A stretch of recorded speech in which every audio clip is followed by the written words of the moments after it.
Hello, this is YuGiOhDuelChannel bringing you the top 10 decks for this upcoming format.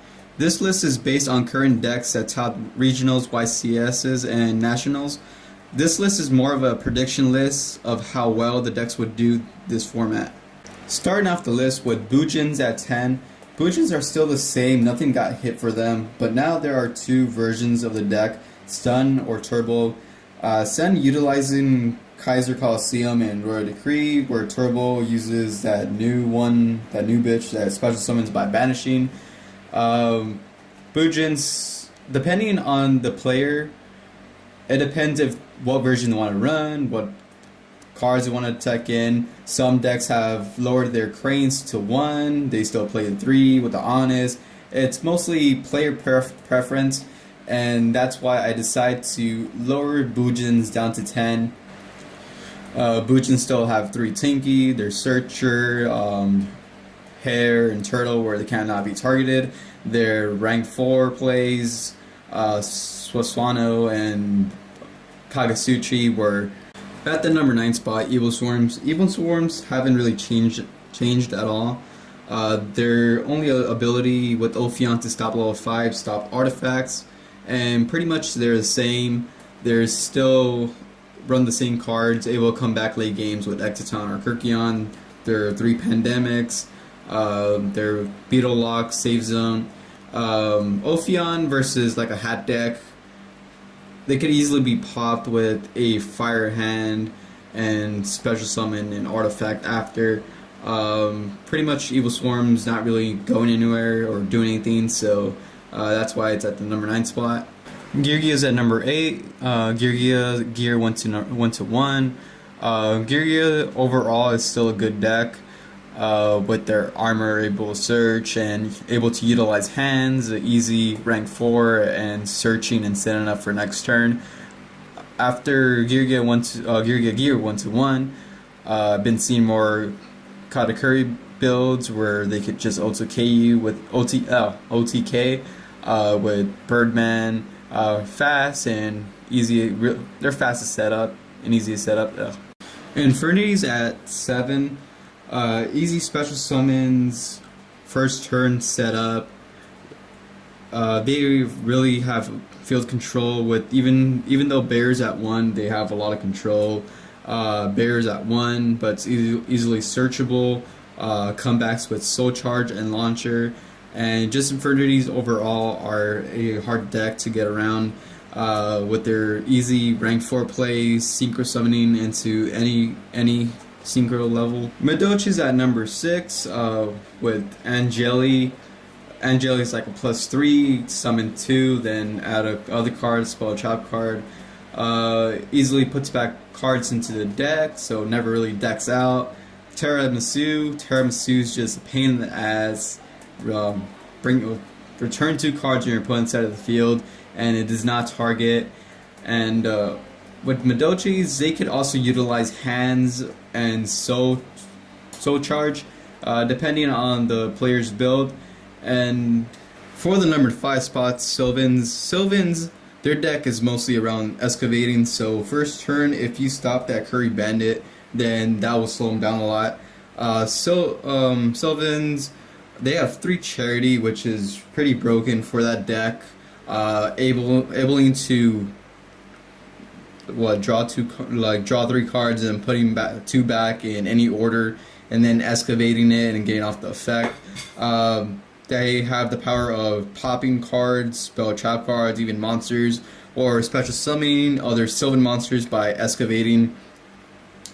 Soul Charge, because they can make any rank plays 7 or 8 for Felgrand, Dracosac, or Forp, just the way the deck resolves. At number 4, Lightswarms. Lightswarms is a deck that's based off of luck, because it's a gamble on what they mill. I had an opponent that milled all his 3 JDs and was still able to beat me with his Dragon Rulers and synchro summoning with other monsters with the other monsters that he ran. So Lightswarms, even though they try to get JD, they could still win without it. It's easy spam. What Lightswarms try to do they try to summon one JD, blow up your whole field, clearing your board, and then special summoning dragon rulers from the grave or other JDs and just OTKing you. So they have dragon rulers that combo off with Wyvern, making JD easily searchable, and any dead dragon or JDs in the grave could be banished materials for the dragon rulers, which can just OTK you in one turn. And the deck is based off of luck, and I would say it's very consistent, even though sometimes it might have its dead draws. So that's why it's at number 4. At the number 3 spot, Mermails. After being hit several times, Mermails is still one of the best decks out there. It has 1 Euros, and out of the deck, the Pike Surge, it goes into easy rank 4s, and it's still very explosive, very fast, and being able to OTK your opponent.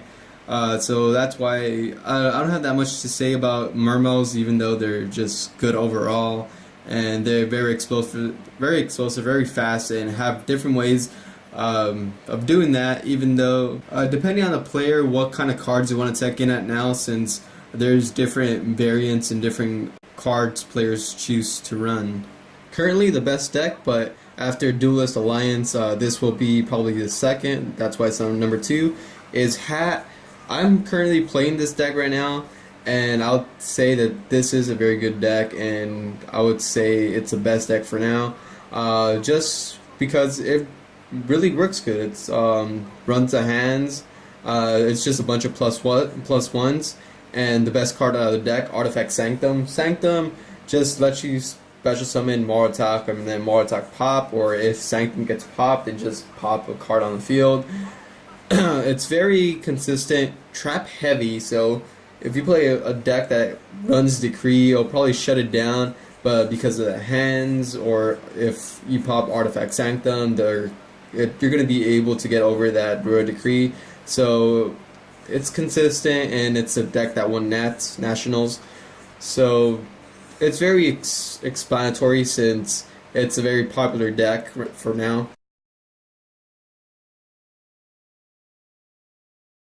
And for the number 1 spot, Shutdolls. Shutdolls will not be released until after Duelist Alliance, and the cards that they run, Midrash and Nephilim, they just stop your deck, your special summonings. Midrash only lets you special summon once per turn, and Nephilim cannot be.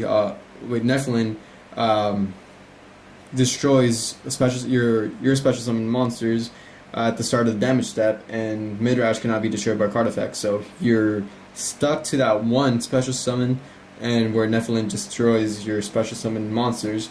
And they also can, if you control an extra deck card, then they could just play their fusion card and fusion summon straight from their deck. So if you have a lot of cards on board and you just top deck that spell card, just special summon a Nephilim and run over your opponent's special summon monster.